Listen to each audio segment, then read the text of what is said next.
Unbedingt. Mach dann mal die Flanke. Wie machen wir? Ups, dann gehe ich da mal. Wie machen das? Wer wo? Bist du dahin?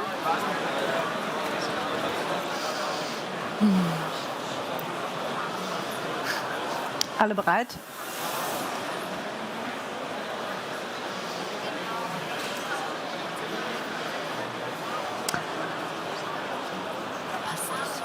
Hello and welcome everyone. It's a pleasure and a joy to welcome you today to our ethics roundtable here at the Munich ICE Summit. I'm absolutely delighted to be able to present a great panel to all of you. So let me first introduce who will be speaking to you today. I'm very happy that we have the Bavarian State Minister for Arts and Science here, Markus Blume. Welcome to you. Thank you for coming. Thank you. Next to him, on his right, is Professor Ruth Müller. She's a professor of science and technology policy, and she's the co-chair of the new Department for Science and Technology Studies at the new TUM School of Social Science and Technology. Thanks for being here, Ruth. Very happy to be here. And to my left is Professor Ute Schmidt of the University of Bamberg. She's a professor of cognitive systems. She's also one of the directors of the Bavarian Institute of Digital Transformation, and she's a member of the Bavarian AI Council. We're very happy to have you. Thanks for being here. And last but certainly not least, we have Professor Urs Gasser, who's a professor of public policy, governance and innovative technology at TUM. He's also the director of the School of Politics at TUM, and he is the new dean of the School of Social Science and Technology at TUM. We're very happy to have you here, Urs. Delighted to be here. Thank you. We unfortunately are missing one of our panelists, Professor Hilgendorf. Was tested positive this morning, so unfortunately COVID is still around, but I'm sure we will have no issue to make up for that. The topic that we're tackling here today is a big one. If you look around this hall, you see a wealth of emerging, innovative products, very exciting development. In addition to just being here in person, which is exciting of itself, you can observe how these technologies are developing and growing, and they're developing fast. They're permeating increasingly our society. We don't just have them in our daily lives. We're seeing robotic developments in intimate settings, for example, in medicine and in healthcare, or in teaching and in education. And we're here today to discuss how all of us together can make it possible that these exciting developments aren't just technologically as good as possible, and that the products and the applications that we develop aren't as advanced and as innovative as we can make them, but that they're also good for everybody. Good for individuals, good for the users that will use them, but also good for wider society. And in order to do that, we will have to consider ethical, but also social implications of these technologies. And that's why we're calling it an ethics roundtable, if you were asking yourself. We will hone in on teaching, because we do, most of us coming from a university context, we do want to talk about what does this mean? What do these technologies mean for us when we teach our students, when we develop research and novel technologies? What could it mean in our schools? What could it mean for our kids? But before we come to this more specific focus, I just wanted to ask everybody here the same question, which is always a good way to start. And I'll start with the State's Minister. Minister Blume, if you think about, if you look around and you see all of this, what would you say are the biggest potentials, the biggest benefits that you can see of these emerging technologies, and where do you see possibly some challenges? Well, thanks a lot for this easy introduction. My feeling is that when we look around here, that we get an awareness of the way how the digital transformation now is beginning to shape our daily life, how we live, how we move. So all the way we are practicing our daily businesses are highly affected now by the digital transformation. And the difference to 10 or 20 years ago is in that period, digital transformation was a thing for specialists. And today, it starts affecting our daily life, and I feel that this is the biggest change and the biggest difference, and still we are at the very beginning. So if you take, if you have in mind that the digital capacities, the performance is still doubling every 2 years, let's say.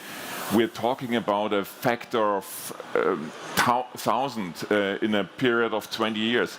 So 20 years in the future, we have the factor 1,000 of digital capacities. And that gives you an idea that, of course, the way we will experience autonomous driving, it will come for sure. And all the other ways how we live, if we getting older, for example, autonomous living at home and all this thing, you can get a better feeling of this new world when you just walk around here. It's a very immersive, very intense experience. Ute Schmidt, you are developing some of these technologies. What are the biggest things that you see in the future, and are there any challenges that we should keep in mind when we develop these innovations? So, in my opinion, the biggest chances as well as the biggest challenges are in human-robot or human-AI partnership systems. I think we can see big chances in many, many areas, speed work, industrial production. I looked at some of the exhibitions here and saw impressive demonstrations there, but also in health, elder care, in education, and so on. I think AI can and robotics can support and relieve humans of tedious work, but should not relieve them of work which is deeply humane. I take as an example elder care for that. It would be great to have robot assistants for personal hygiene, for instance. Especially elder women tell that they feel not comfortable in elder care when a person supports personal hygiene. It would be great to have a robot, but you can imagine how complicated this would be, and there is a far way to go. Yeah.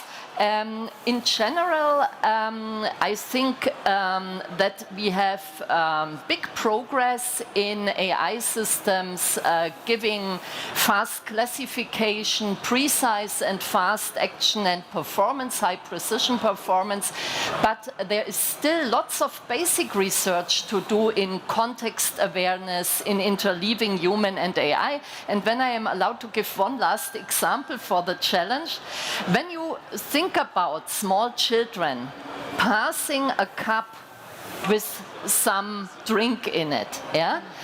Very young children sometimes are not really able to give the right pressure in the right moment, so the cup might fall down. A robot might, on the other hand, might be doing this or give too much pressure and destroy the cup. Both would be possible. And think about this subtle way of information processing which lies behind an error-free passing of a cup of drink. Yeah? Okay. Thank you very much. This is a very impressive example, particularly the example you mentioned about the intimate personal care, because if you squeeze a cup, that's one thing, but if you squeeze your patient, then of course that's that's a whole other thing. Gassa, what do we need to address this transformation? What can we do to sort of bring the potential into practice on the one hand, and how can we make sure that possible obstacles or challenges are addressed properly? It's also not a small question. Let me try to develop an answer by building up on the previous two comments. As I look at our ethics roundtable slide, I'm asking myself, why are we here and why now? And I would agree that probably something is changing structurally, as Blume mentioned it, the way we live our lives. And it's a combination of different technologies that come together right now, where, of course, we have the digital infrastructure, we have big data, we have AI, and now we have robotics, and all these technologies are converging in interesting ways that change structurally our world, quite literally. And so I feel these structural changes have different manifestations that some sort of bring us together for a conversation about ethics or regulation or governance or future of education and the like. And I just want to highlight two that I think are important to keep in mind. One is the interaction between the human and the machine. I think that many people feel that increasingly machines are shaping our decisions. Sometimes it's assisting, but sometimes it's also gradually taking over decisions that were previously human-based. Of course, that's not entirely new, but it's gradually accelerating. Think about the autopilot, which has been around for a while, right? But increasingly, whether you get a bank loan or some of the machines even here, the decisions are some sort of moving from the human to the machine. And this raises very deep questions about autonomy and control. And my sense is that's one of the challenges where we need first and foremost to engage in conversations about how we evaluate and think about these shifts in different contexts, from health to finance to social media or whatever it may be, or transportation. Now the second shift, as I think, is structural too, which again makes us probably collectively nervous about all the great things that happen, but also the risks that come with it, is about shifts in power.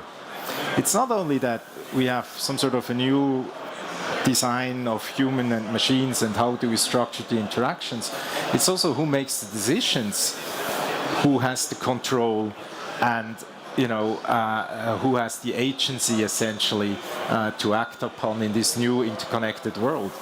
And my feeling is that's where ethics again comes into play as a way to ask questions about core values and about competing viewpoints. And so I would indeed start with ethics. And just allow me one footnote. I would also say, however, because there's so much at stake, there is also quite a bit of criticism to rely too much on ethics. And that's hopefully an attempt to answer your question after all.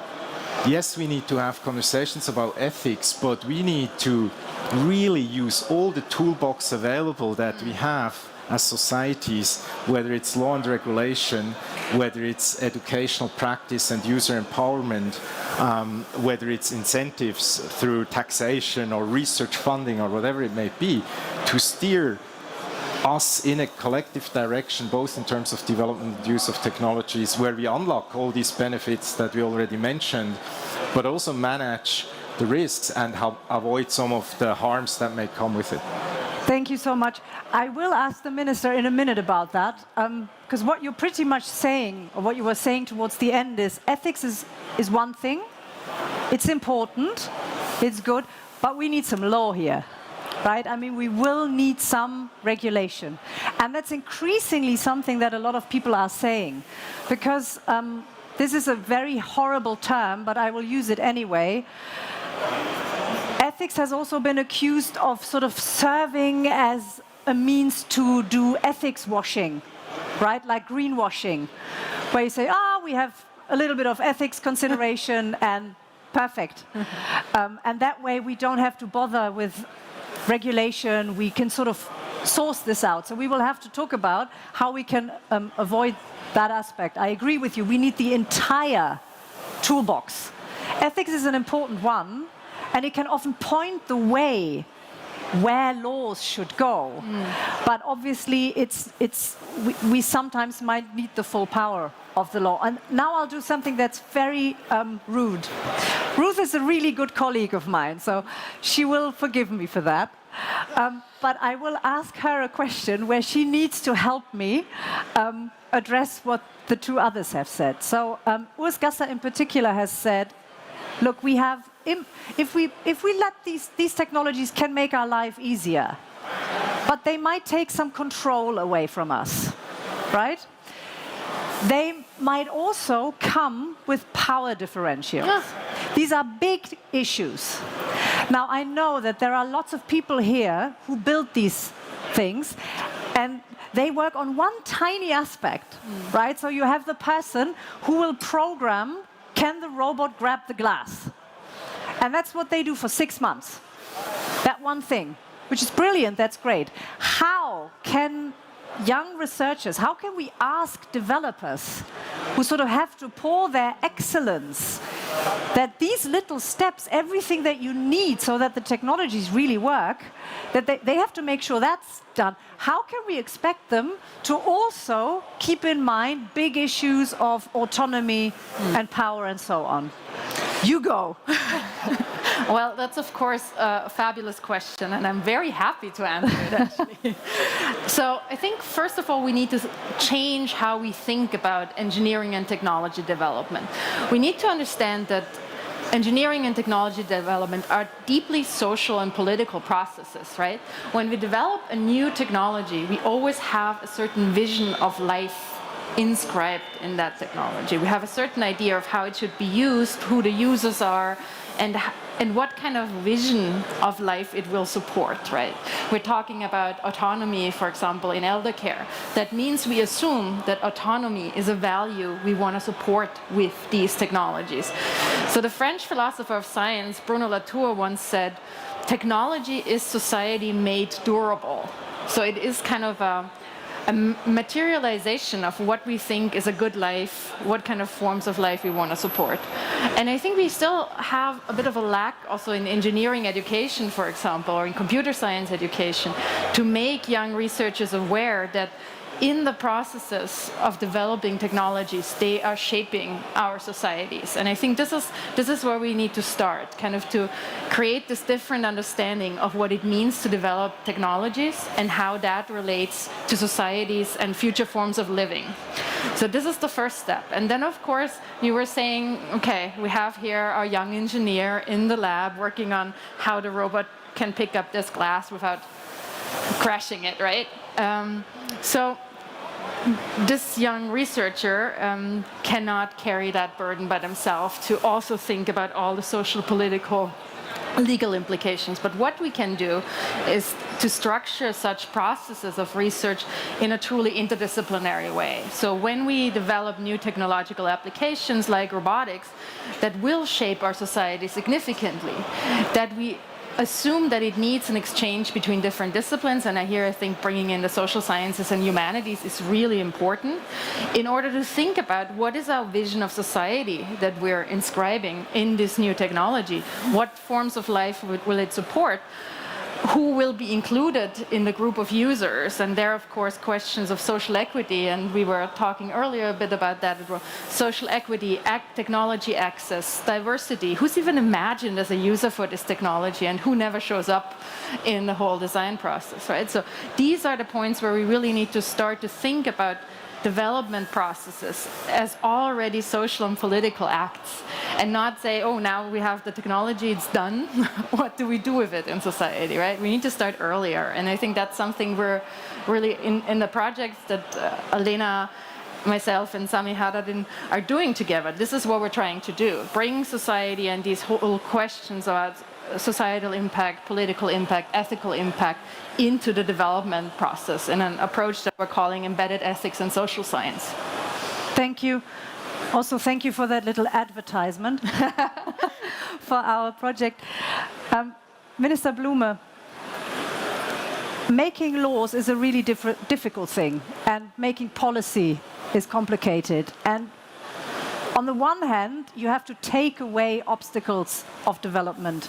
So in Germany, for example, we have data protection laws, some of which make it almost impossible to get the big data sets that we need if we want to have, for example, AI-driven, machine learning-driven applications, on the one hand. On the other hand, we do want to make sure that these power differentials are addressed and sort of addressed in a way that doesn't hinder the development of the good applications, but makes sure that we don't see things that can be harmful. So what can politics do? Because politics, no offense, and that's not a bad thing, is slower than the development that we see here. How can we make sure that politics sort of gets as much ahead of the curve as it can? Well, I think we are not that bad, honestly. So one example is autonomous driving. Germany is here, I would say, world class by setting up a proper regulation. So the regulation in Germany for autonomous driving is really state of the art, and we are leading the discussions in the world here with what we have implemented in the last years. But you're absolutely right, that is only one field, and the issue is much bigger because the digital transformation is affecting every way of daily life. And for that reason, it is important to get an awareness that we not only have a digital transformation going on, but also a social transformation and political transformations. And here's the point. In the way it is accelerated day by day, we realize there's also digital disruption. And of course, there could be political disruption as well. And that is the point where we should be aware to bring up the proper guidelines. And I would say it's not only the call for new regulation or for new laws that is here the right way to address this, but also we need a new understanding, or let's make it even bigger. When I think about Immanuel Kant, we need a new digital enlightenment. So get a better understanding of what's going on and the way how these structural transformations of public sphere, of the way how we live together, are really affected by these new technologies.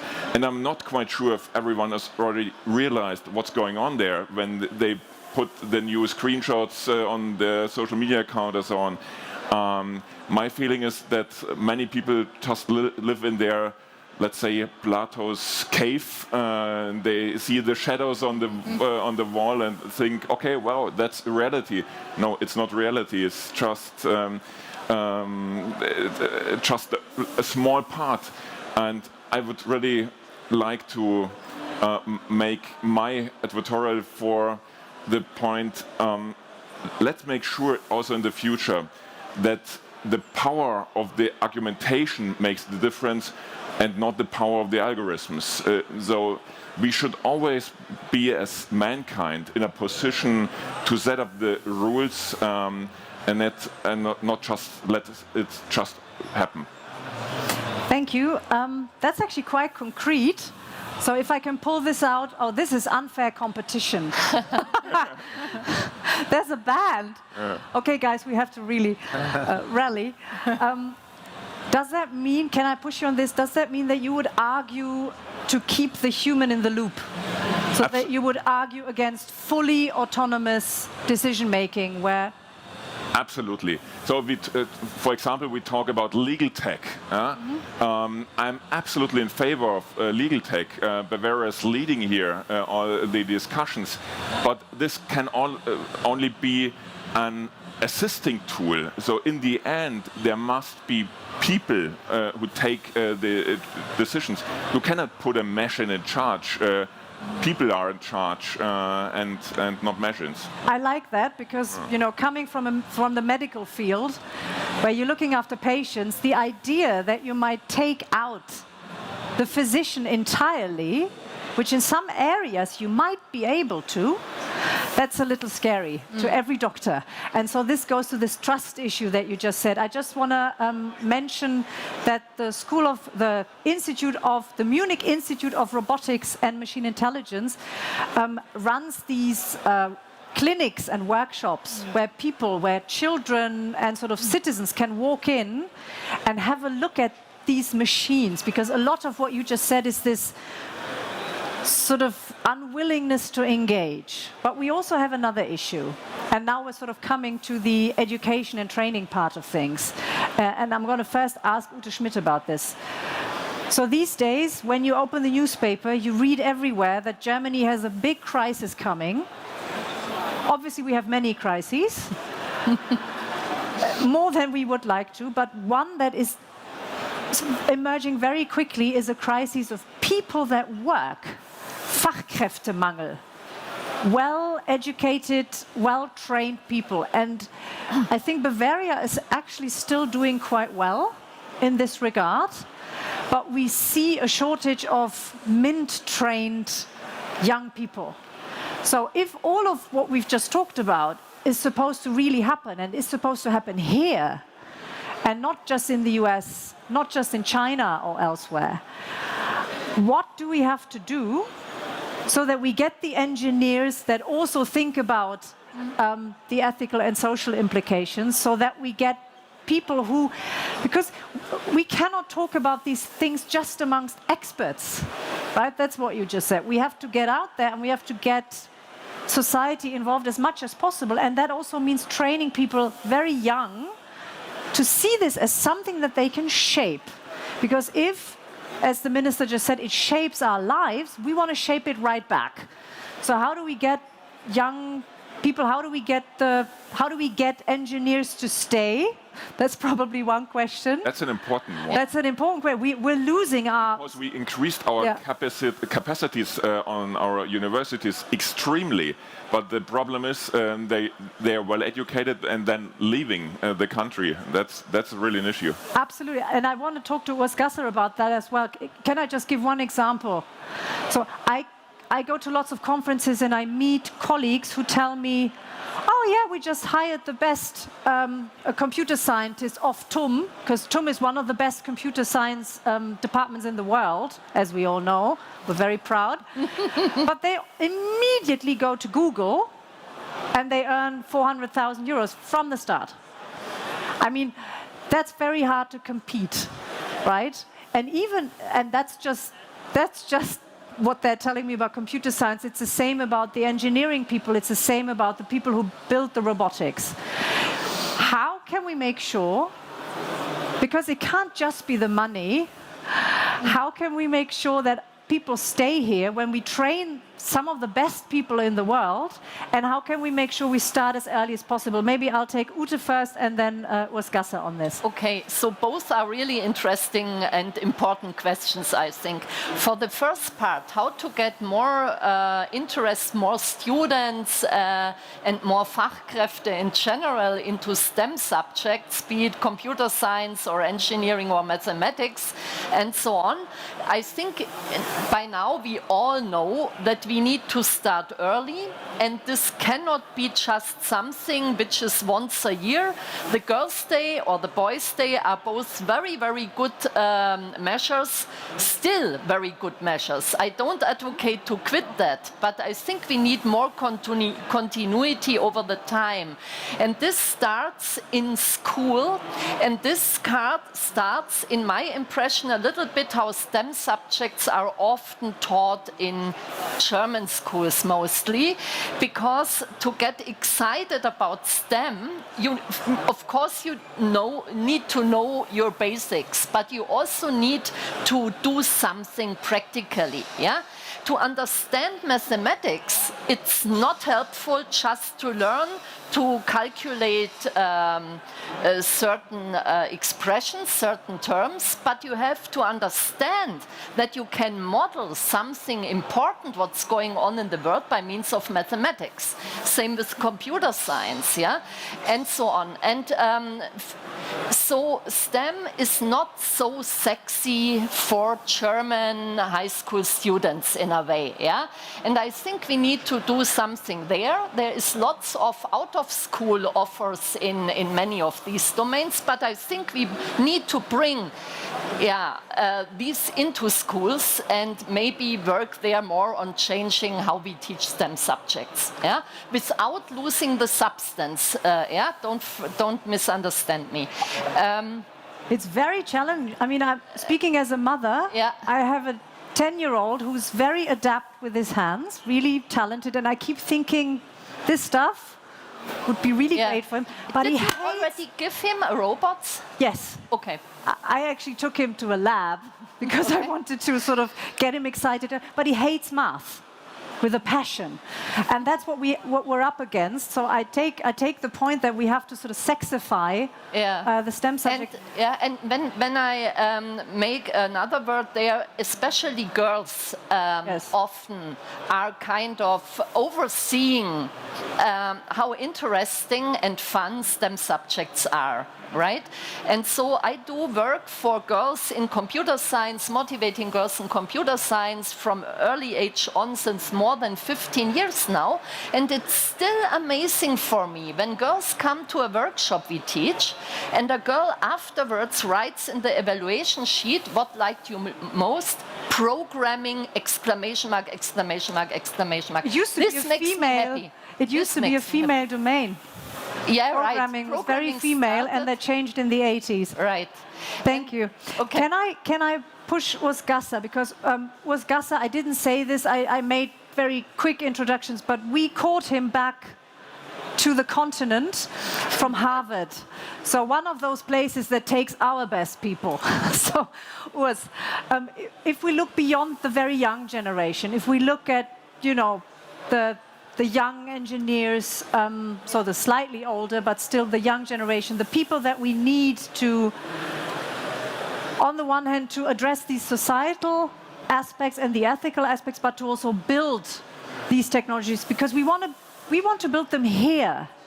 We want to build them responsibly here, where we know that certain standards are followed. How can we make sure that they don't all just go to Harvard and Stanford and China? Well, there are reasons that make me optimistic, and there is maybe a challenge that makes me pessimistic. So I don't have a recipe how to address it, but here's what I'm thinking about and I'm working on.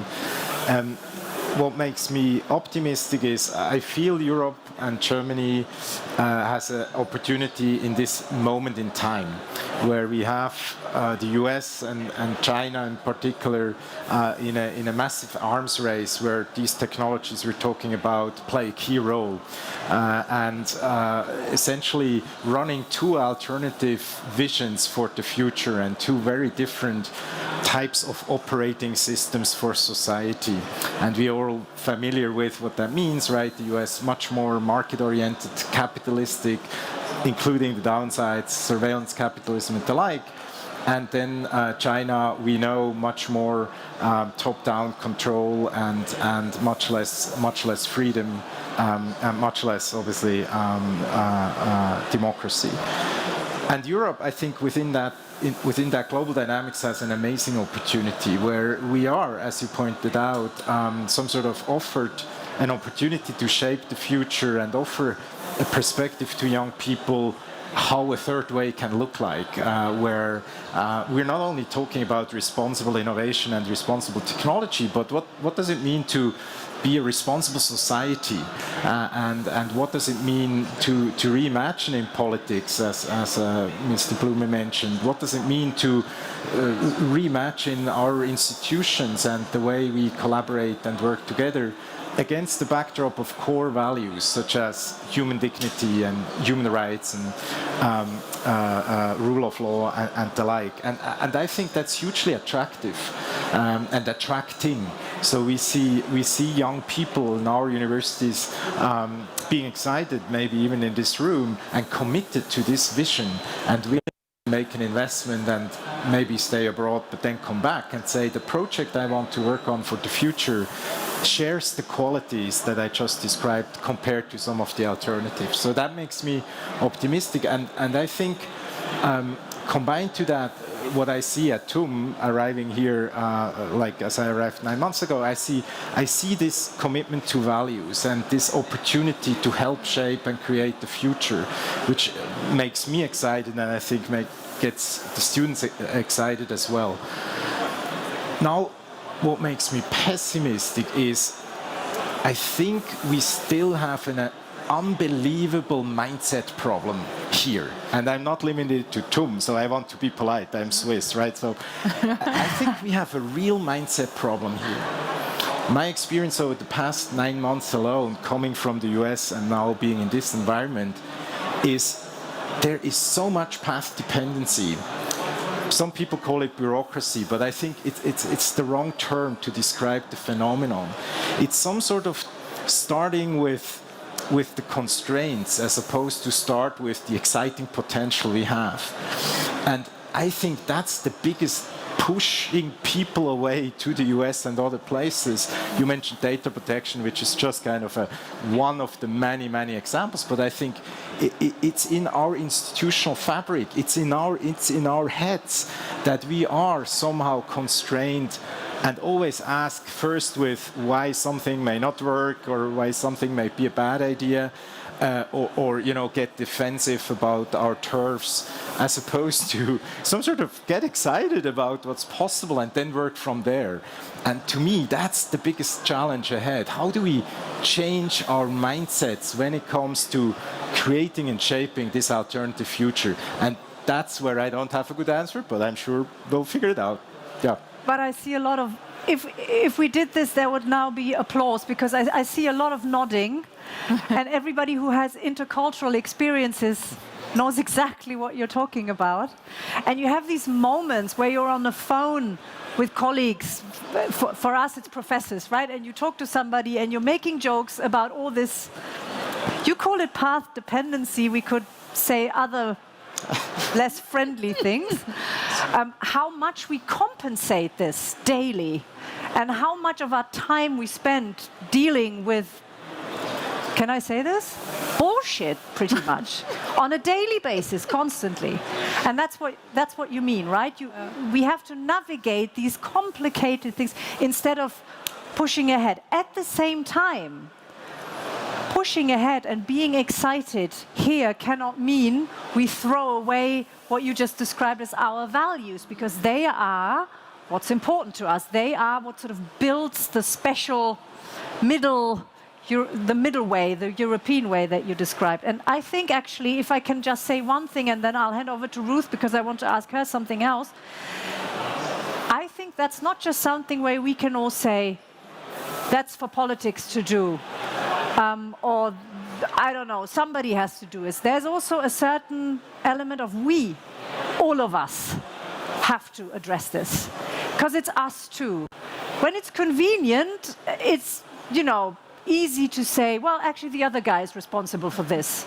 This is not my thing, right? And sort of retreat and accept this sort of mind frame, or frame of mind. And I think everybody, wherever they can, that's my take-home message for the day, and then I'll stop because I'm supposed to moderate and share and not talk myself. I think that is really something that everybody, particularly people in positions of influence, have to take on board. All of us have a responsibility for that. Okay, so that's over now.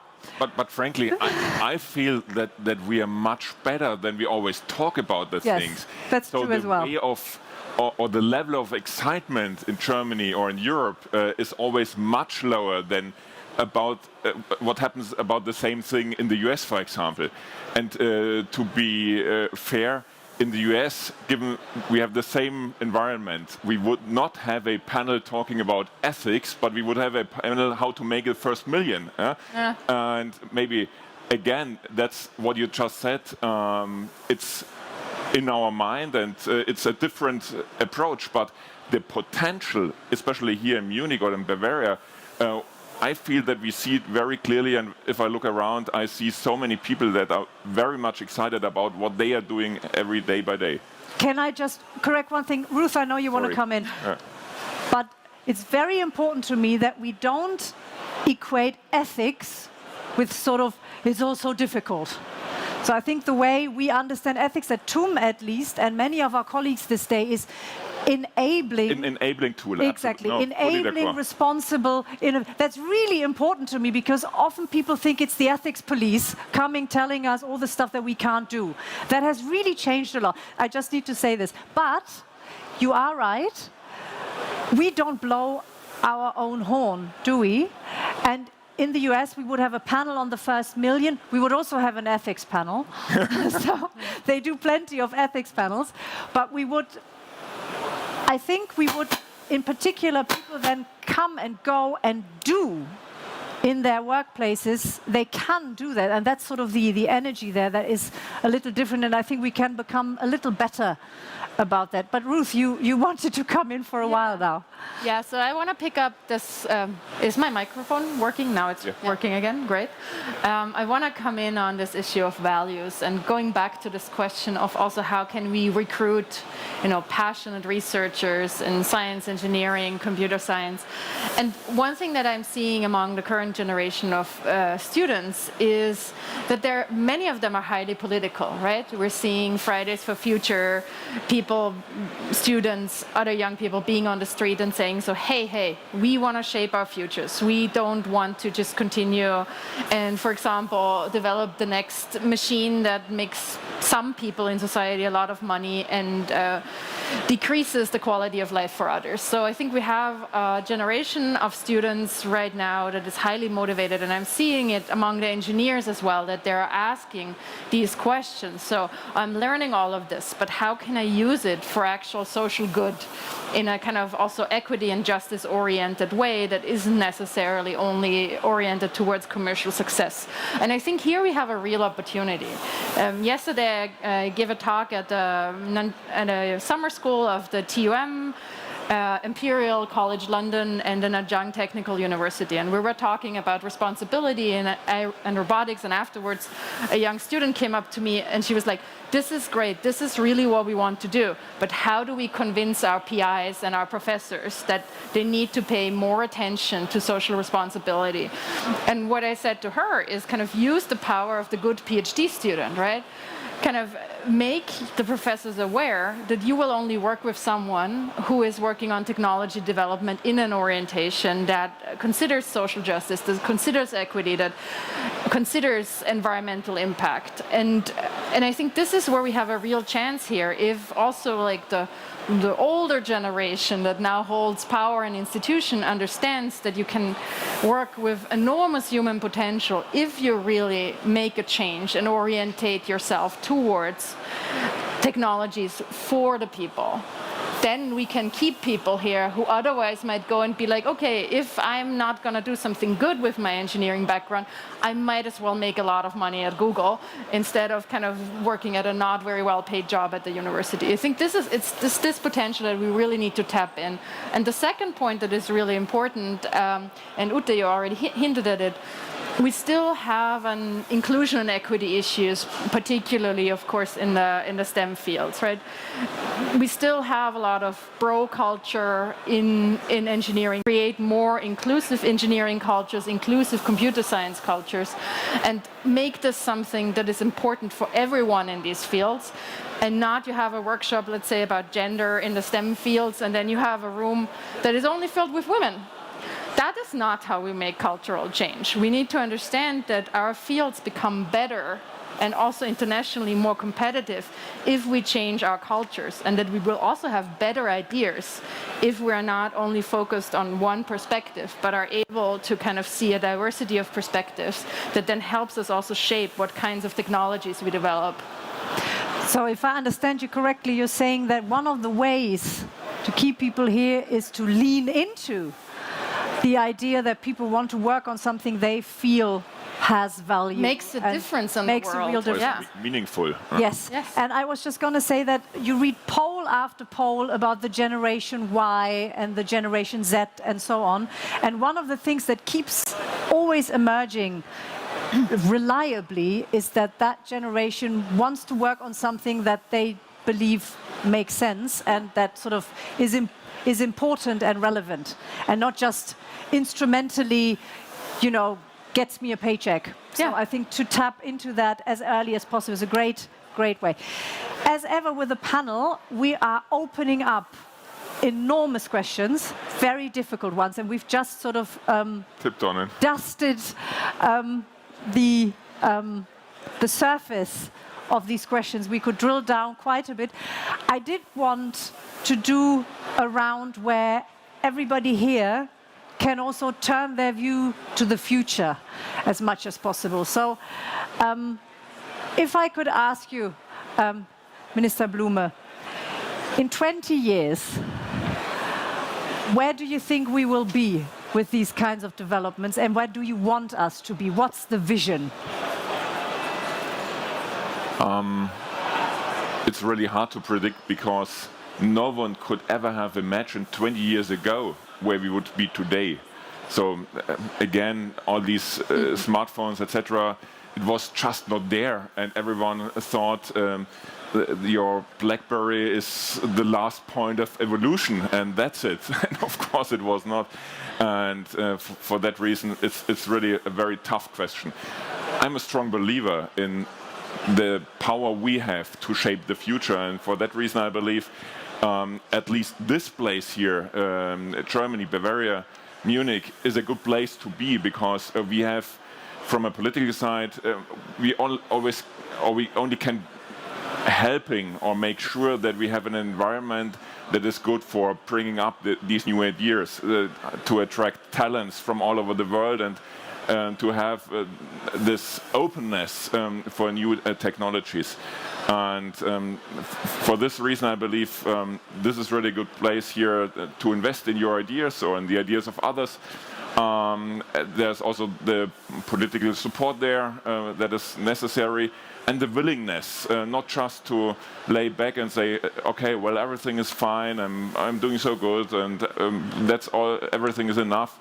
So there's the ambition ready to move forward, to shape the future, and this is always the biggest trigger for making things in the end better.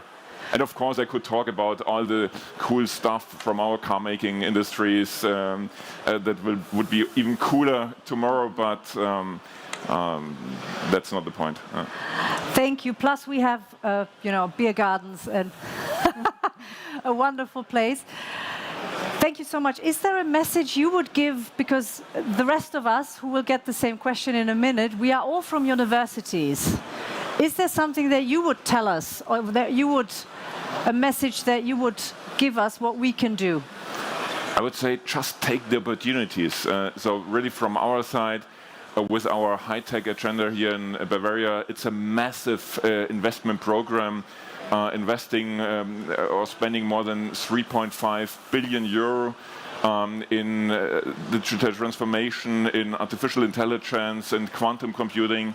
And we really have the ambition to create here an ecosystem that is unique, at least in Europe, that is open for new ideas and that is very attractive for talents from all over the world.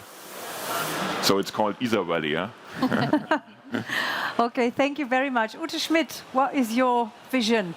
Okay, there are several visions, and I want to connect them a little bit with making advertisement for other locations in Bavaria out of Munich first. I am sorry. So I think one important thing is that we in the future get balanced type of interdisciplinary collaboration.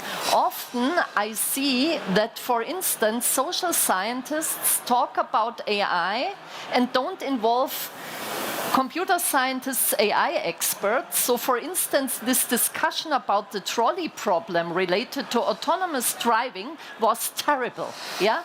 it was really terrible, and this happened because philosophers, law experts and so on started a discussion without involving the domain experts of AI. At the Bavarian Institute of Technology, the BEDT, there we have this interdisciplinary surrounding where, in contrast to other of these type of interdisciplinary institutions, we have not only social scientists but a significant amount of computer scientists as well. And I think this is important for both, for the social scientists and for the engineers and computer scientists, that we really talk on one level and understand mutually our backgrounds, methods, goals, and so on. This is one point. The second one is for instance, Ruth mentioned a seminar on gender in STEM where only females come. I think it depends a little bit how you introduce this. At the University of Bamberg, we have a females gender in computer science seminar since 10 years, and it's typically half male students, half female students, without any effort. Yeah? It just happens in, I think, a specific openness of atmosphere, maybe depending also on size, could also be a point. And in Bamberg, we, from the beginning, since more than 15 years, focus on research in human-centric AI with interdisciplinary relations to the human and social sciences. And so the Goethe Institute asked us now to do a summer school on AI with and ethics with them. You can check this already out on the webpage. And yeah, so I think future means put lots of effort in structural changes. It's not so much the money often. I think it's also always money, of course, but making structural changes such that in education, be it university, be it school, and also in research, you have interdisciplinary teams where it's not only, oh yes, it's interdisciplinary, check. This is another type of washing, often just on the paper but not truly lived. And to make this working, we need to integrate more interdisciplinary methods and context in teaching STEM subjects. Thank you so much. Yeah. Can I just add to that the Bavarian Institute of Digital Transformation that you mentioned does these sort of grants a lot, and that actually works, and we're benefiting from it. But increasingly, to say a positive thing, that's something that happens a lot more in funding. And the EU specifically, the new EU framework project, which is, I don't know, 3 billion or something, almost forces the big consortia to have some sort of interdisciplinary collaboration of that kind. And that's something that goes to us scientists as well, because we have to become comfortable not to stay in our certain specific lanes. Urs Gasser, when you came, you must have had a vision. So what's your vision for the next 20 years? You know, a good friend of mine always tells me, you have a vision, you should see a doctor. I think we're kind of running out of time, not only for the panel, but for society and our globe, right? For our world. I think we really need to unlock the best technologies, power that we have for climate change, to stop, you know, global warming and the like. So I think there's real urgency where we need the best technologies that we have in the labs. Public health the same, social justice crisis. We really need to bring innovation in this holistic sense that we alluded to today to society as fast as we can. I think that's the baseline. But I would add one more dimension to it. I think our biggest challenge is not technology. I think our biggest challenge is we need a new social contract. Our biggest challenge is social and human in nature. And my hope is that in 20 years from now, we have some sort of gone through a cycle of reinventing and recontracting as societies. Because to me, that's the key to a better, fairer, more participatory, more accountable, juster society overall, in which all these technologies can do the amazing things that we expect them to do. Oh, wonderful. That's a very optimistic vision. There are signs of this. So Akatech, which is one of the learned societies in Germany, did a study very recently interviewing Germans about their openness towards these novel technologies, and it's growing. So perhaps this social transformation is on its way. Ruth, what's your vision? Yeah, I think I want to connect with this. So technologies will be very important for transforming societies in a positive way, but they only can be part of a solution, right? So yesterday, for example, one of the students asked, oh, what if we develop some kind of, mental health apps that are supposed to support people who are very isolated from society, and then the technology isolates them ever more? And my response to this question was, well, we cannot use technology to fix problems that are very social and very political in nature. So if we want to, as was said, unlock the potential of new technologies, we need political, economic, and social change with it, where then technology can be a part of it. But if we don't change the social, political, economic system, the technologies will tend to benefit only few people in society. So I think this is something we need to be aware of, right? That's one of the base conditions. And then the other thing that I'm really looking forward to is changing education in the STEM fields, kind of making it something very normal that researchers in the STEM fields have classes on science, technology, and society, and also people in the social sciences and humanities have classes on science, technology, and society, right? So that we can meet better in these types of collaborations that Ute has been describing. So that would be my vision, to kind of really be very aware of the potential, but also the limitations of technology, and how we can combine social change and technological change to achieve positive results, and integrate that also in the education of the next generation of researchers across many fields. Beautiful. Thank you so much for sort of this round of closing statements. Ladies and gentlemen, again, we touched on deep challenges, probably the biggest ones that we have these days, in 1 hour. So obviously we could only give you very initial thoughts. Thank you for being here. Thank you for listening to us, and thank you very much to the wonderful panelists. Enjoy the rest of the show and have a good day. Take care. Thank you.